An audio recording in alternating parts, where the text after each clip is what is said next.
एक बार एक बहुत ही दुखी व्यक्ति एक बौद्ध भिक्षु के पास आकर कहता है, मैं अपने जीवन से बहुत दुखी हूँ। मैं अपनी पत्नी, अपने बच्चों और अपने परिवार को भी खुश नहीं रख सकता। मैं स्वयं के लिए भी कुछ नहीं कर पा रहा।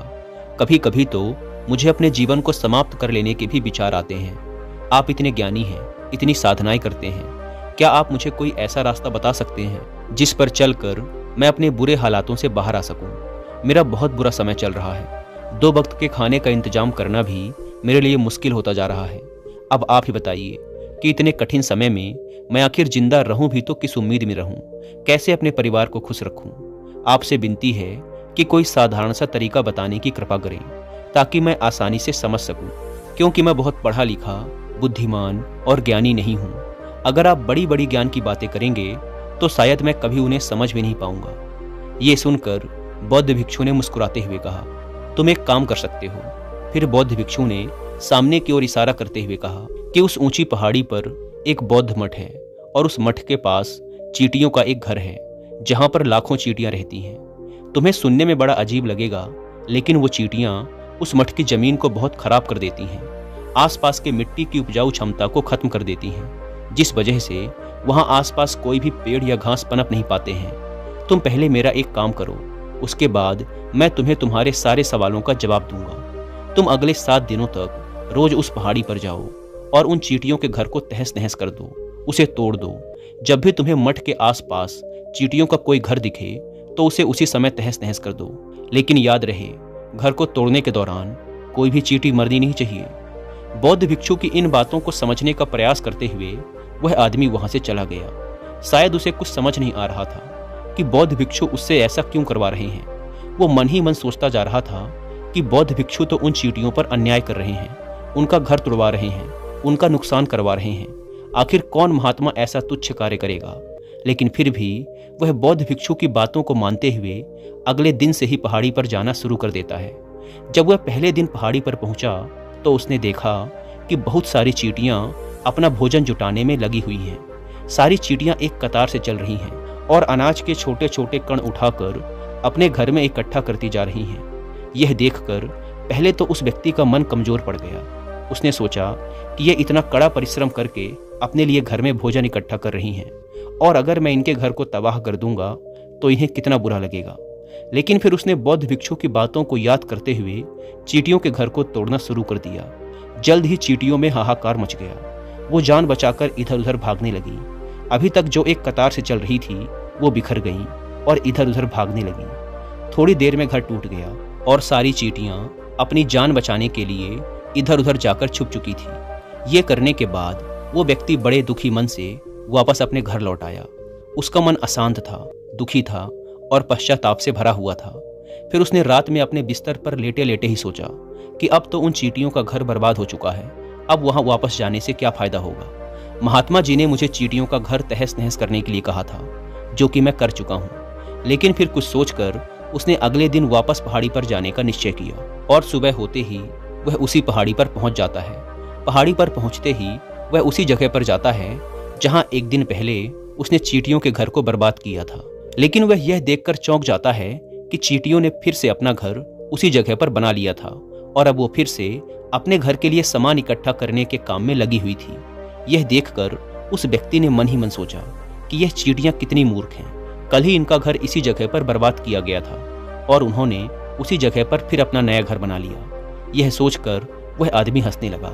लेकिन फिर से महात्मा की बातों को याद करते हुए उसने दोबारा उन चींटियों के घर को तबाह करना शुरू कर दिया।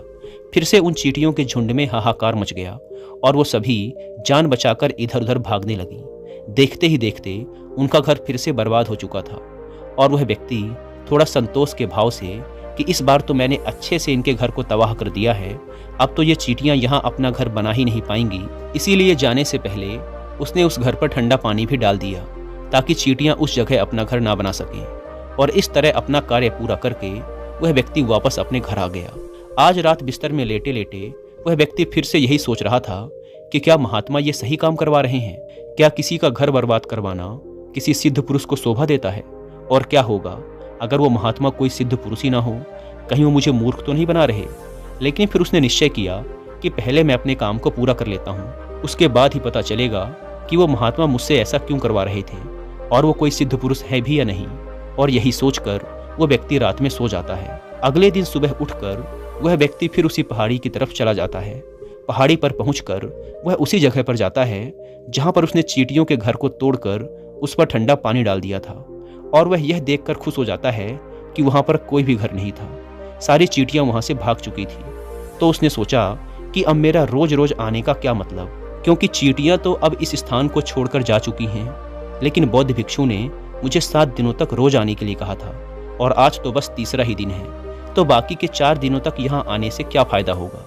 यही सोचकर उसने निर्णय लिया कि यहाँ से वह सीधा उन्हीं बौद्ध भिक्षु के पास जाएगा और वहां पहुंचकर उन्हें सारी कहानी बता देगा।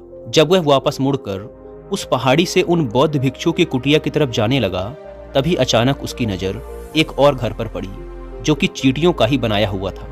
मतलब कि उस घर को उन्हीं चींटियों ने ही बनाया था और अब वह चींटियां नए घर में वास कर चुकी थी।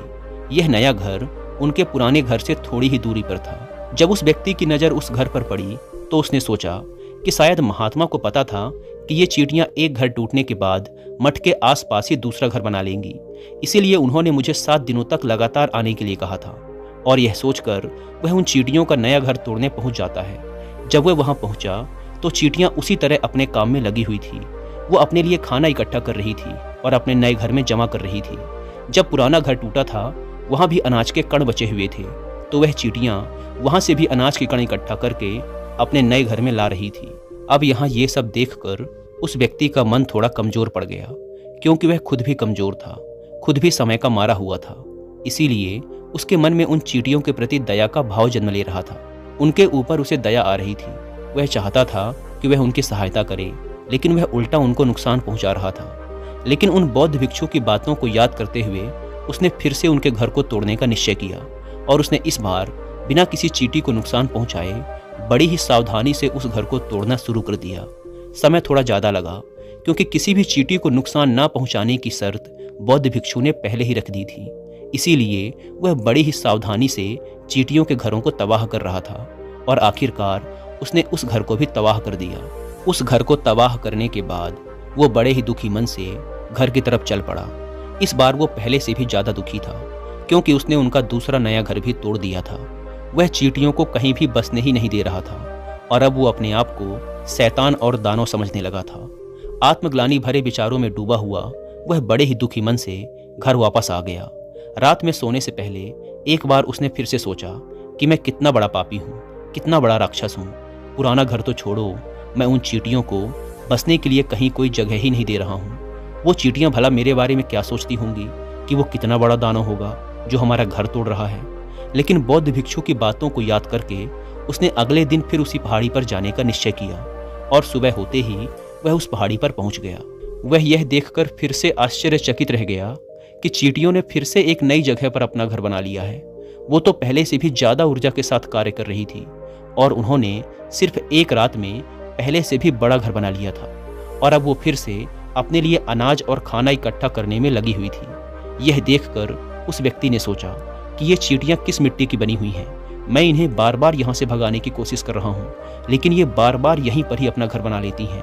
क्या इनको पता नहीं है कि मैं इन्हें कभी भी यहाँ बसने नहीं दूंगा। ये चींटी है, आकार में इतनी छोटी है, लेकिन ये फिर भी मुझसे हार नहीं मान रही। बड़े आश्चर्य की बात है। और इस बार उसने क्रोध में आकर उस घर को तहस नहस करना शुरू कर दिया। लेकिन इस बार तहस नहस करते समय कुछ चींटियां वहीं पर मर गई, उसके पैरों तले कुचल दी गई। घर को बर्बाद करने के बाद जब वह अपने अहंकार और गुस्से से बाहर आया तो उसने देखा कि गुस्से में उसने चींटियों को कितना ज़्यादा नुकसान पहुंचा दिया है। यह देख उसका मन आत्मग्लानि और पश्चाताप से भर गया और वह रोता हुआ अपने घर की तरफ चल पड़ा। रात में सोते समय उसने सोचा कि मैं उन चींटियों पर कुछ ज़्यादा ही अत्याचार कर रहा हूँ, अब इससे ज़्यादा अत्याचार मैं नहीं कर पाऊंगा। और यही सोचकर वह अगले दिन उन चींटियों के लिए अपने घर से कुछ आटा लेकर उसी पहाड़ी पर पहुंच जाता है।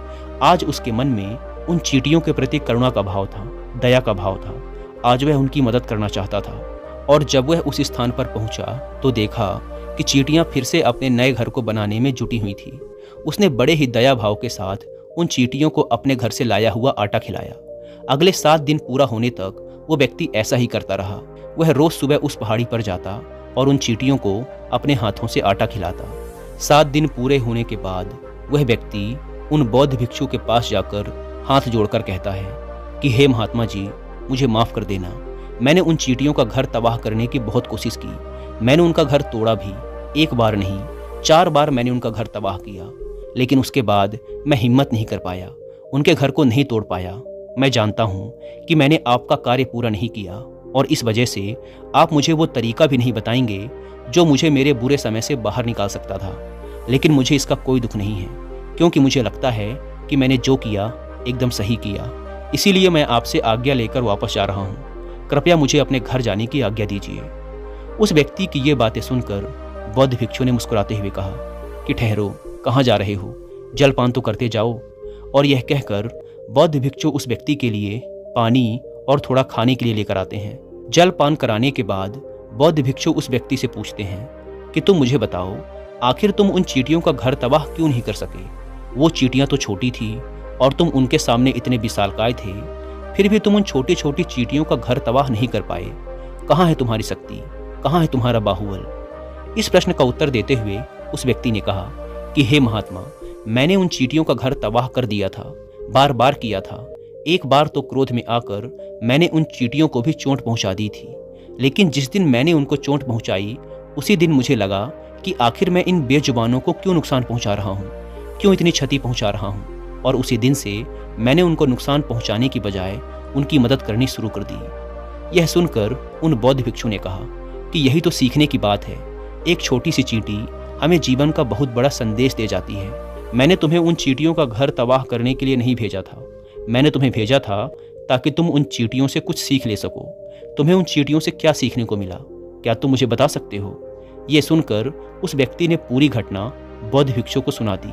पूरी घटना को ध्यान से सुनने के बाद बौद्ध भिक्षु ने मुस्कुराते हुए कहा कि पहली सीख जो तुम उन चींटियों से ले सकते थे वो ये है कि कितनी ही बार तुमने उनके घर को तोड़ने की कोशिश की, कितनी ही बार प्रयास किया कि उनके घर तबाह हो जाएं, लेकिन वो हर बार अपना नया घर बना लेती थी।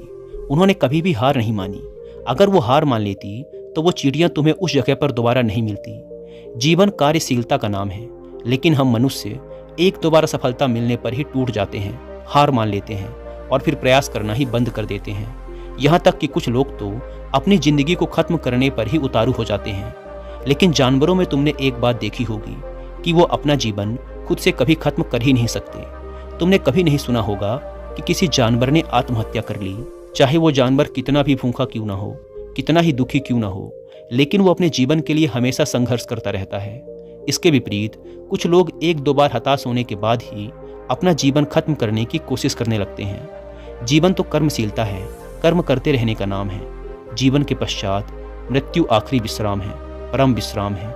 इसीलिए मृत्यु से पहले कर्म करना कभी मत छोड़ना, क्योंकि मृत्यु के पश्चात तो तुम परम विश्राम में चले ही जाओगे। तो उससे पहले अपना कर्म करना क्यों छोड़ रहे हो? क्यों दुखी हो रहे हो? अगर तुम्हारा एक घर टूट गया है तो दूसरा घर बनाने का प्रयास करो, कोशिश करते रहो, क्योंकि कोशिश करने वालों की कभी हार नहीं होती। ये तुम उन नन्ही चींटियों से सीख चुके हो। वो चींटियां देखने में तुमसे कितनी छोटी हैं, लेकिन उनका मन तुम्हारे मन से इतना मजबूत है, इतना विशाल है, इतना दृढ़ संकल्पित है कि इतनी बार घर टूटने पर भी उन्होंने कभी हार नहीं मानी। दूसरी सीख ये है कि जब भी हमारे जीवन में बुरा समय आता है तो हमें लगने लगता है कि ये बुरा समय कभी नहीं जाएगा, ये समय मेरे जीवन को बर्बाद कर देगा, मुझे आगे नहीं बढ़ने देगा। और अपने इन्हीं ख्यालों से, इन्हीं विचारों से, जिसका असलियत में कोई भी अस्तित्व नहीं है, वो सिर्फ एक नकारात्मक विचार है, और यही विचार हमारे मन को दुखी रखने लगता है और इसीलिए फिर हम प्रयास करना भी छोड़ देते हैं। लेकिन तुम खुद सोचो कि बार बार प्रकृति हमें नुकसान पहुंचाएगी, क्षति पहुंचाएगी, लेकिन कब तक पहुंचाएगी? यदि हम बार बार उठ के फिर से नया प्रयास करते रहेंगे तो प्रकृति भी हमारे सामने घुटने टेक देगी और वो भी एक दिन हमारे ऊपर मेहरबान हो जाएगी, दयावान हो जाएगी और वो हमें वो सब कुछ देने लगेगी जिसकी हमने कभी कामना की थी। तुमने स्वयं देखा कि तुम उन चींटियों को तबाह करने के लिए पहुंचे थे, लेकिन बाद में तुम ही उन चींटियों को अनाज और आटा देने लगे। तुम ही उन चींटियों पर दयावान हो गए। क्यों हुए? क्योंकि तुमने देखा कि वो चींटियां हार ही नहीं मान रही हैं। इसी तरह अगर तुम भी अपने जीवन में कभी हार नहीं मानोगे तो एक न एक दिन ये प्रकृति तुम्हें वो सब कुछ देगी जो तुम अपने जीवन में पाना चाहते थे। इसीलिए ये 2 सीख हमेशा याद रखना। पहली कि जीवन कर्मशीलता का नाम है और दूसरी कि एक न एक दिन प्रकृति तुम्हें तुम्हारे अच्छे कर्मों का फल जरूर देगी। दोस्तों, उम्मीद है कि आपको यह वीडियो पसंद आई होगी, और अगर वीडियो पसंद आई तो वीडियो को लाइक और चैनल को सब्सक्राइब जरूर करें। धन्यवाद।